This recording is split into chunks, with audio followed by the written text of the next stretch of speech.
드라마제니입니다. 눈물의 여왕 드라마가 방송되었습니다. 홍혜인이 기자회견 현장에서 윤은성의 거짓말을 모두 까발리고 말았네요. 실시간 방송되는 상황이라 세상으로 다 퍼져나갔을 텐데요. 윤은성은 꿈이 아주 컸죠. 퀸즈를 한 번에 집어삼키는 데서 끝나는 게 아니라 홍혜인을 자신의 사람으로 만드는 것까지 그 꿈에 포함을 해두었던 건데요. 이제는 윤은성이 알아차리지 않았을까 싶네요. 퀸즈를 잡는 것보다 홍혜인을 잡는 일이 훨씬 더 어렵다는 것을 말이죠. 사실 퀸즈가 사람들이 윤은성에게 당한 건 모두 무방비인 상태에서 순식간에 치고 들어온 상황이라 어쩔 수 없었던 건데요. 용두리 사람들이 했던 말처럼 부자는 망해도 3대를 간다는 말이 있습니다. 대단했던 퀸즈가가 이렇게 하루아침에 알거지가 될 수는 없는 일이었죠. 이제부터 하나씩 둘씩 엉킨 실타래가 풀리기 시작하게 될 텐데요. 우선 하나부터 10까지 맞는 게 하나도 없는 모슬이와 윤은성이 심하게 충돌을 하면서 홍만대가 비밀리에 다른 곳으로 옮겨진 상황입니다.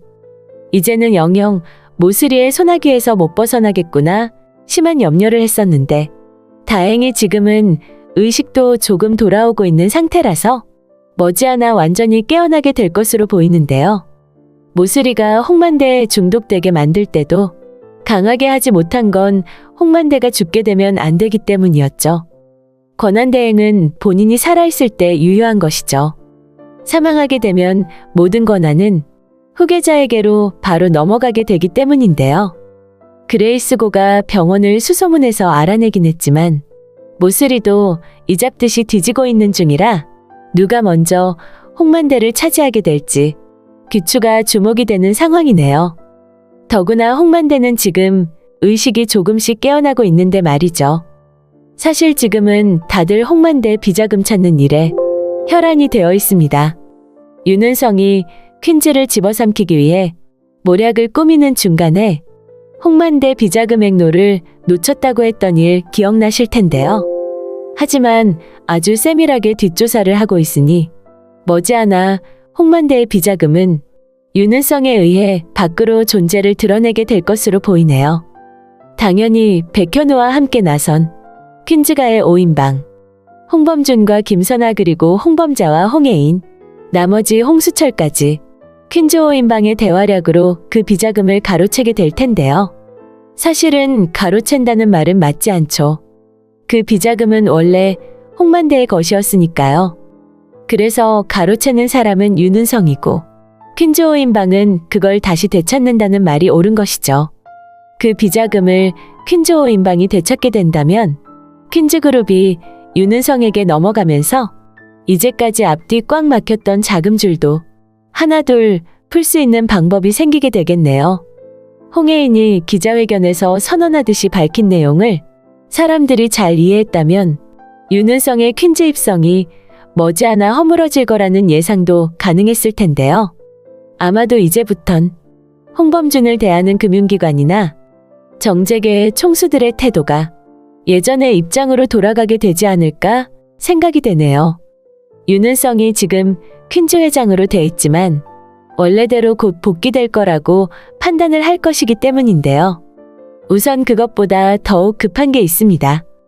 홍혜인은 그날 쏟아지는 언론사의 스포트라이트 아래서 두 가지 이야기를 했었죠. 윤은성이 백현우를 위협하고 있다는 사실과 또 하나는 자신에게 백화점 대표를 다시 맡으라고 한다는 말이었는데요. 이미 보도자료에는 윤은성과 홍혜인의 결혼 발표가 있을 거라는 내용까지 배포가 되었을 것이기 때문에 백화점 대표직을 맡는다는 건 결혼하겠다는 걸 간접적으로 시사하는 것이 됩니다. 홍혜인은 백화점 대표를 맡을 수 없다고 분명하게 말했네요. 저는 퀸즈 백화점 대표 자리에 다시 갈 수 없습니다. 왜냐면 저는 살 날이 얼마 남지 않았다는 시한부 판정을 받았기 때문입니다. 홍혜인은 당당히 자신이 시한부라는 걸 밝혔네요. 방송을 시청하는 시청자들 마찬가지겠지만 그 말을 듣고 가장 충격을 받은 사람은 용두리에 있는 양쪽 가족들일 텐데요. 용두리 사람들 중엔 유일하게 백현우의 엄마 전봉에만 홍혜인이 아프다는 사실을 미리 알았었죠. 전봉에는 우연히 마루에서 홍혜인이 병원 담당 의사와 통화하는 내용을 조금 듣게 되었는데요. 뭔가 느낌이 온 전봉에는 낮잠 자는 백현우를 깨워 그 내용을 꼬치꼬치 물었었네요. 사실 백현우가 홍혜인을 자신의 집으로 데려온 이유는 자신의 엄마의 도움이 필요했기 때문이기도 했죠. 엄마는 음식 하나를 만드는데도 정성을 한껏 쏟아붓는 사람입니다. 엄마가 보살펴 주셔야 하니까 엄마만 알고 있으세요.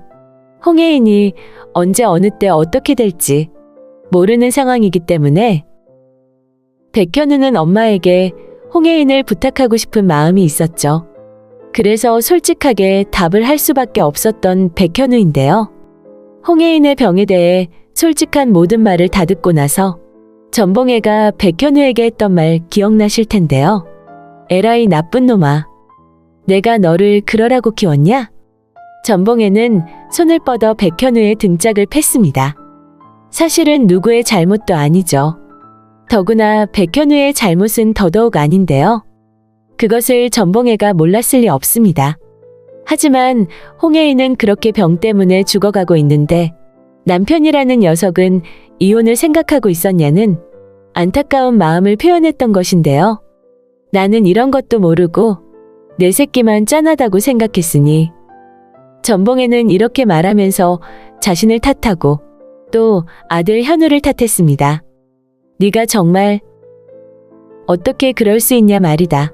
이렇게 전봉애는 홍혜인이 아프다는 걸 알게 되었지만 홍범자를 제외한 퀸즈가 사람들은 아무도 알지 못했던 상황입니다. 오죽하면 기자회견 때문에 서울 가려는 홍혜인을 김선아가 붙잡아 세우고는 속에 불을 질렀었죠. 서울을 왜 가? 윤은석 만나서 너라도 살려달라고 하려고? 김선아의 말도 안 되는 말에 홍혜인은 기가 차서 그렇다고 맞장구를 쳤었는데요. 김선아가 놓아주지 않을 것처럼 홍혜인을 붙들고 있자 결국은 시어머니 전봉애가 나서서 홍혜인을 경운기에 태워주었습니다. 택시 탈 수 있는 곳까지라도 데려다 주려고 말이죠. 그렇게 서울로 올라간 몇 시간 후 김선아는 보게 되었네요. TV뉴스에 나오는 자신의 딸 홍혜인을 말이죠. 홍혜인이 몇 가지를 이야기했지만 귀에 들려온 건 단 한마디였죠. 저는 얼마 살지 못한다는 시한부 판정을 받았습니다. 시한부라는 말이 김선아의 가슴을 치고 또 쳤을 텐데요. 이제 김선아는 알게 되었죠. 신우이 홍범자가 산삼을 가지고 혜인이 먹이자고 한 이유를 말이죠. 그리고 누군가 혜인이 건강 걱정을 할 때마다 걔는 감기도 안 걸리는 애라고 그렇게 장담했던 자신의 말을 떠올리게 되는데요. 김선아는 이미 오래전 혜인이 오빠인 어린 수환이를 잃어봤기 때문에 또 자식을 먼저 보낼 수는 없다고 생각할 텐데요. 방송을 본 후부터 홍범자나 전봉애를 만나기 전까지 김선아는 마음이 지옥 속을 헤맬 것으로 보이네요. 신우이와 사돈까지 알고 있는 일을 엄마인 자신이 몰랐다는 것도 너무 황당한 일일 거고요. 하지만 김선아가 홍혜인의 병을 정확하게 알게 되면서 김선아는 한시름 걱정을 놓게 될 것으로 예상이 됩니다. 왜냐면 그 병은 자신이 잘 아는 병입니다. 자신도 홍혜인 나이쯤에 생생하게 겪었던 것인데요. 하지만 그 병이 유전이 될 거라고는 꿈에도 생각해 본 적이 없었던 거죠. 그렇지만 혜인의 증상은 자신과 똑같은 병이 분명했던 것인데요.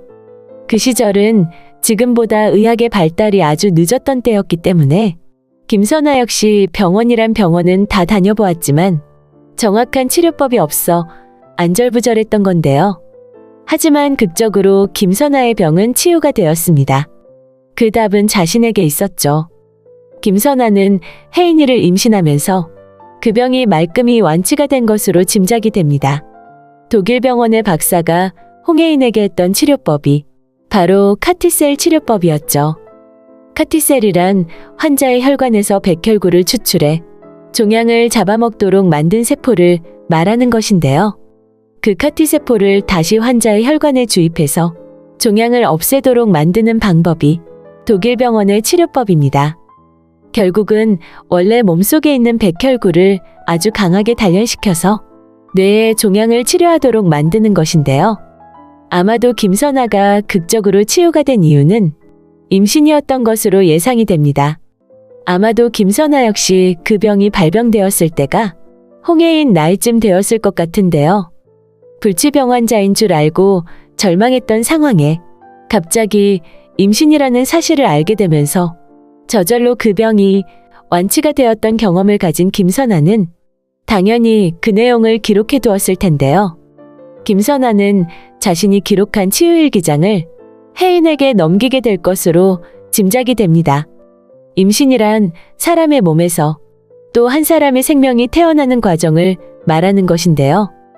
기적이 있다면 이게 바로 기적이 아닌가 생각이 됩니다. 한 사람의 몸에서 새로운 생명이 잉태되고 또 자라고 태어난다는 사실 말이죠. 엄마의 몸은 임신을 하게 되면 태어날 아기를 위한 보금자리로 모든 설정이 바뀌게 됩니다. 그런 과정 역시 기적인데요. 아기가 엄마 뱃속에서 자라고 태어날 때까지 경찰처럼 그 앞을 지켜주는 역할을 백혈구가 하는 거죠. 나쁜 세포를 잡아먹어 아기를 보호하는 역할을 백혈구가 하는 건데요. 그렇게 되려면 혼자였을 때보다 몇 배 더 강한 백혈구가 되어야 하는 게 당연한 거죠. 그 과정에서 백혈구는 홍해인의 뇌종양세포를 모두 일망타진하게 될 것으로 생각이 됩니다. 엄마 김선아가 그것을 미리 겪어보았기 때문에 홍해인 역시 똑같은 길을 가게 될 것 같네요. 그렇게 되려면 우선 사랑하는 두 사람, 백현우와 홍해인을 어떻게든 함께 지내도록 해줘야 한다는 결론에 이르게 되겠네요. 너무도 애절하게 사랑하면서도 두 사람은 여러 상황들 때문에 지금도 떨어져 지내고 있습니다. 이제 주변에서 적극적으로 두 사람이 사랑을 나눌 수 있도록 도와주지 않을까 생각이 되는데요. 그 과정에 또 재미있는 에피소드가 많이 생기게 될 것 같아 기대가 됩니다. 드라마젠이었습니다. 재미있으셨다면 구독과 좋아요 부탁드릴게요. 감사합니다.